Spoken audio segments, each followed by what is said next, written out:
এই বৈষম্য বিরোধী ছাত্র আন্দোলনের একজন খুবই গুরুত্বপূর্ণ নেতা জনাব হাসনাত আব্দুল্লাহর নাম তার সাথে জড়িয়েছে এবং যা যা ঘটেছে এটা অত্যন্ত ন্যাক্কারজনক।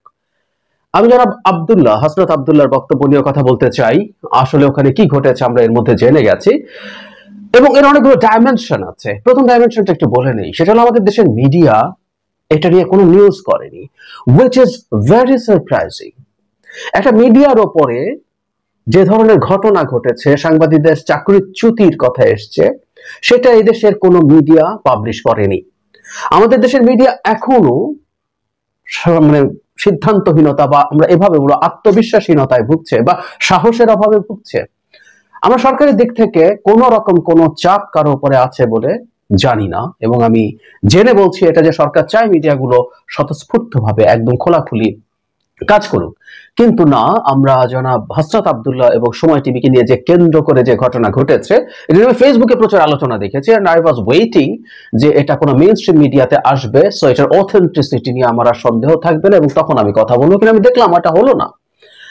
সাম্প্রতিক সময়ে আমার হাতে যেটা আসলো, বাংলা আউটলুক একটা নিউজ, আসলে একরকম তারা অন্য সূত্র থেকে নিয়ে করেছে, বিনিয়োগ বিষয়ক ম্যাগাজিন ব্যারন্স, এবং এখানে এএফপি রেফারেন্স আছে। তারপর যেহেতু এটা আছে সেই কারণেই আমি এটা নিয়ে কথা বলতে চাইলাম। আমাদের দেশের মিডিয়া এখনো কিসের ভয়ে আছে তাদের আসলে বলা দরকার। এটা যদি সরকার না হয়, তারা কি ছাত্রদেরকে যারা মুভমেন্টের নেতৃত্ব দিয়েছেন তাদেরকে ভয় পাচ্ছেন? আমি এটা একটু জানতে চাই, এটা একটু বুঝতে চাই, কারণ একটা ভয়ের ব্যাপার আছে বলে যেন হাসনাত আব্দুল্লাহ প্রমাণও করেছেন, আমি এভাবে বলবো। আমি জনাব হাসনাত আব্দুল্লাহর কথা পরে আসছি, তার আগে ওইখানে যারা যারা আছেন তারা কি বলছেন সেটা একটু শুনি।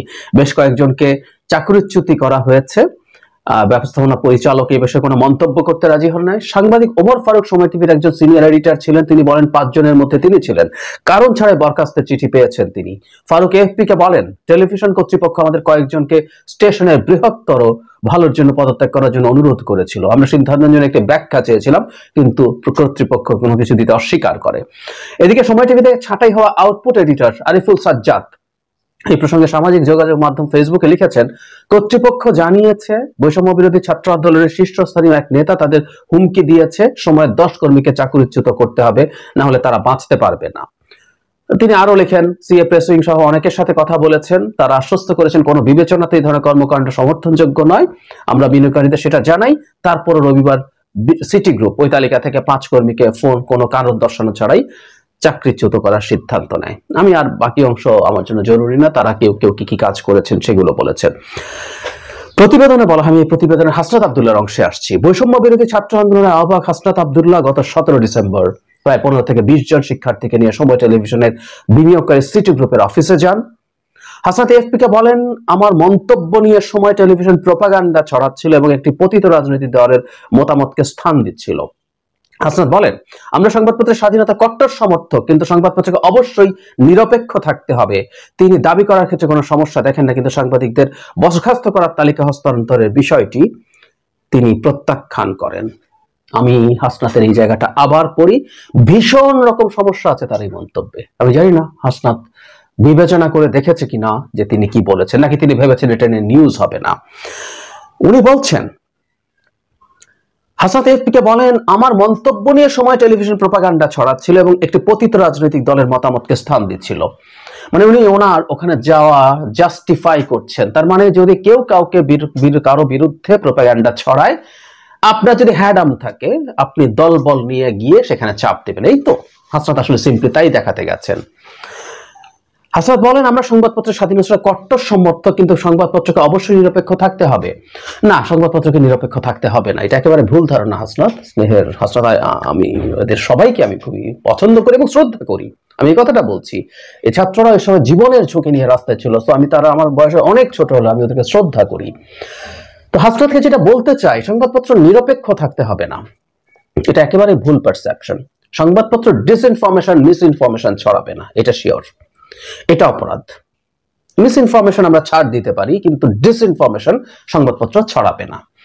কিন্তু সংবাদপত্রকে নিরপেক্ষ হতে হবে না, সংবাদপত্র তার একটা এডিটোরিয়াল স্ট্যান্স রাখতে পারে, সম্ভব, এটা অসম্ভবের কিছু না। সে কার পক্ষে কথা বলবে? হ্যাঁ, আওয়ামী লীগের পক্ষে কথা বলবে কিনা, কিভাবে বলবে, সেটা নিয়ে আমরা এখন একটা প্রশ্ন করছি, which is valid। আমি একটা আইডিয়াল সিচুয়েশনের কথা বলছি। একটা গণতান্ত্রিক পরিবেশে একটা সংবাদপত্র একটা নির্দিষ্ট রাজনৈতিক মতাদর্শ ধারণ করতে পারে। হ্যাঁ, এই আওয়ামী লীগের সমর্থন করা, আওয়ামী লীগকে সমর্থন করা, একটা মাফিয়া রেজিমকে সমর্থন করা একটা ডিফারেন্ট ডিসকাশন, ডিফারেন্ট সিচুয়েশন, সেটা নিয়ে প্রশ্ন করতে পারি। কিন্তু তারপর তিনি বলছেন, তাই তিনি দাবি করার ক্ষেত্রে কোনো সমস্যা দেখেন না, মানে উনি দাবিও করতে পারেন, আর সাংবাদিকদের পদচ্যুতির ব্যাপারে কোনো কথা নেই। মানে আমরা একটা জিনিস খেয়াল করছি যে আমার বিরুদ্ধে কেউ যদি কথা বলে, আমার কারো কিছু যদি আমার পছন্দ না হয়, মিথ্যা প্রোপাগান্ডা জনাব হাসনাত আব্দুল্লাহ বলছেন, কে এটা ডিটারমাইন করবে, কে এটা নিয়ে কথা বলবে, কে এটা ঠিকঠাক করবে? মানে আমি যে কেউকে বলে দিলাম আপনি আমাকে নিয়ে মিথ্যা কথা বলছেন, আপনি আমাকে নিয়ে মানে অবমাননাকর মন্তব্য করছেন। মানে একটা আধুনিক রাষ্ট্র ব্যবস্থা মানেটা কি? একটা সালিশি থাকে। এই জন্য স্টেটের প্রয়োজন আসলে মূলত সেই জায়গায় সে আসলে একটা সালিশ, বিবাদমান পক্ষ থাকে, একে অপরের বিরুদ্ধে নানান রকম সংকট থাকে, তখন সে সালিশ করে, সে দুজনের মধ্যে বিবেচনা করে, বিচার করে একটা সিদ্ধান্ত জানায়। এজন্যই রাষ্ট্রের প্রয়োজন। আর না হলে এটা মগের মুলুক কিংবা মবের মুলুক, ইদানিং বলা হয় না, আমি মগের মুলুক খুব বলতাম আওয়ামী লীগের, আর এখন ছোট মাঝারি বড় বিভিন্ন রকম মবের মুলুক তৈরি হচ্ছে। এগুলো খুব ভয়ঙ্কর কথা।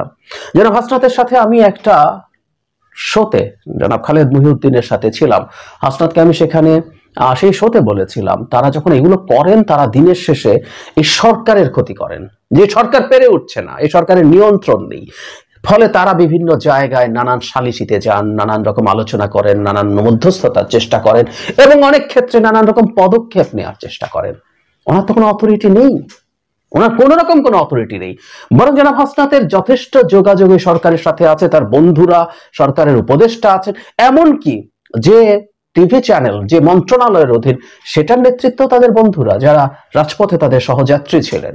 কোন অভিযোগ যদি থাকে কি ব্যবস্থা নেওয়া, সেটা তারা নিতে পারেন। সময় টিভি নোংরা একটা টেলিভিশন চ্যানেল ছিল, কোনো সন্দেহ নাই। আমাকে যারা রেগুলারলি শোনেন তারা জানেন, আমি বলেছি যে এই চ্যানেলে আমি কোনোদিন, এবং 71 দুটো চ্যানেলের সিদ্ধান্ত নিয়েছিলাম কোনোদিন টকশো করতে যাব না। ইদানিং যাচ্ছি, ইদানিং তারা আমাকে ডাকছিল। কিন্তু সময় টিভিতেও যদি এই ধরনের সমস্যা থাকে, যদি সমস্যা আছে, আসলে আমি এটাও মনে করি যে সময় টিভিতে পতিত আওয়ামী লীগের লোকজন আছে, এবং যারা তাদের কোনো না কোনো ফর্মে এজেন্ডা বাস্তবায়ন করতে চেষ্টা করবে, এটাও আমি অস্বীকার করি না। কিন্তু যেটা জরুরি কথা, সেটাকে কিভাবে আমরা ডিল করব, সেটার একটা অ্যাডমিনিস্ট্রেটিভ এবং একটা সরকারি পলিসি তৈরি করতে হবে, করার মাধ্যমে সেটা জনাব হাসনাত আব্দুল্লাহ এটা করতে পারেন না। এবং প্রায় বলছি, এটা শুধু দেশের অভ্যন্তরে না, দেশের অভ্যন্তরে তো বাজে মেসেজ যাই। আমি অনেককেই এটা নিয়ে সব আলাপ করতে শুনছি যে তারা এগুলো কি করছেন, তাদের প্রতি মানুষের যে শ্রদ্ধা ছিল সেটা কোনো না কোনো ফর্মে তারা হারানোর ঝুঁকি তৈরি করছেন। এটা উচিত হবে না, আমাদের জাতির এই এত বড় বিদ, এত বড় কাজ করাদের এই জায়গায় চলে যাওয়া খুবই মর্মান্তিক হবে। কিন্তু হতে পারে আমরা সবসময় যেন মনে রাখি, আমি একটা ভিডিও করেছিলাম এটা নিয়ে, মুক্তিযুদ্ধের পর আবার তোরা মানুষ হ বলে সিনেমা তৈরি করতে হয়েছিল খানাতাকে, মুক্তিযোদ্ধারা যখন বিভিন্ন রকম অনিয়মের সাথে জড়িয়ে পড়ছে। আমি হাসনাত কোনো অনিয়ম করতে গেছেন, আমি সেই আলোচনায়ও যাচ্ছি না, আমি বলছি না, আমি আশা করি আমাকে ভুল বুঝবেন না যে এটা অনিয়মের জন্য গেছেন, কিন্তু নিয়মটাও এভাবে পালন করা যাবে না, এটা সবচেয়ে জরুরি কথা। আমরা একটা গণতান্ত্রিক স্টেট চাই, আমরা শেখ হাসিনার বাংলাদেশ চাই না, যেখানে এরকম গায়ের জোরে হ্যাডাম দেখিয়ে আমি অমুক আমি তমুক হয়ে যে কোনো কিছু করে ফেলতে পারি, সেটা চাই না। আমরা একটা আইনের দেশ চাই, এবং 4 মাস পার হয়ে গেছে, সুতরাং প্রশাসন কাজ করছে না, ওটা হচ্ছে না, সেটা হচ্ছে না, তাই আমাদেরকে করতে হচ্ছে, এই কথাগুলো বলারও কোনো সুযোগ নাই। আমি এই কাজগুলোর জন্য তারা একটা ব্যবস্থা, একটা সিস্টেম ঠিক করুন।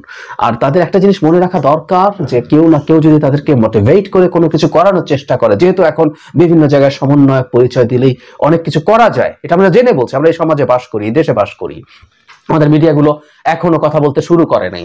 তাদের সতর্ক হওয়া দরকার। তারা রাজনৈতিক দল তৈরি করতে যাচ্ছেন, সেই রাজনৈতিক দল যাতে বিতর্কের ঊর্ধ্বে থাকে, এবং রাজনৈতিক দল তৈরি না করলেও আমাদের এই অসাধারণ, এই মাটির অসাধারণ এই সন্তানরা শেষ পর্যন্ত বিতর্কের মধ্যে থেকে মানুষের দ্বারা ধিক্কৃত হবেন, এর চেয়ে মর্মান্তিক কিছু হতে পারে না।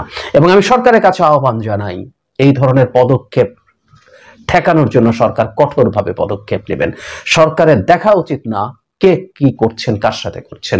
অন্যায় যদি করা হয়ে থাকে সেটার জন্য করবেন। কেউ যদি অভিযুক্ত হন, সময় টিভি যদি সিরিয়াস কোনো কারণে অভিযুক্ত হয়, তার সাথে আইনিভাবে, আইনের চৌহদ্দির মধ্যে, সংবিধানের চৌহদ্দির মধ্যে আচরণ করা হচ্ছে কিনা সেটা নিশ্চিত করতে হবে। দুদিন আগে একজন ব্যক্তির গলায়, আমি তাকে মুক্তিযোদ্ধা বলি না, কারণ জুতার মালা যদি সাধারণ মানুষের গলা দেয়া যায়, মুক্তিযোদ্ধার গলায়ও দেয়া যাবে যদি এটাকে আমরা সহি মনে করি, কিন্তু আমরা এটাকে সহি মনে করি না। কোনো মানুষ আরেকজন মানুষের গলায় জুতার মালা দিতে পারে না। আমাদের দাবি একটা খুব সিম্পল দাবি ছিল, কারণ আমি কোনো অভিযোগ আছে, কোনো অন্যায় তিনি করেছেন, যদি সেটা হয় সেটার আইনগত ব্যবস্থা হবে। মবের মুল্লুক নিশ্চিত করা যাবে না। সরকারকে সতর্ক হওয়া খুব জরুরি এবং কিছু ব্যবস্থা, কিছু দৃষ্টান্ত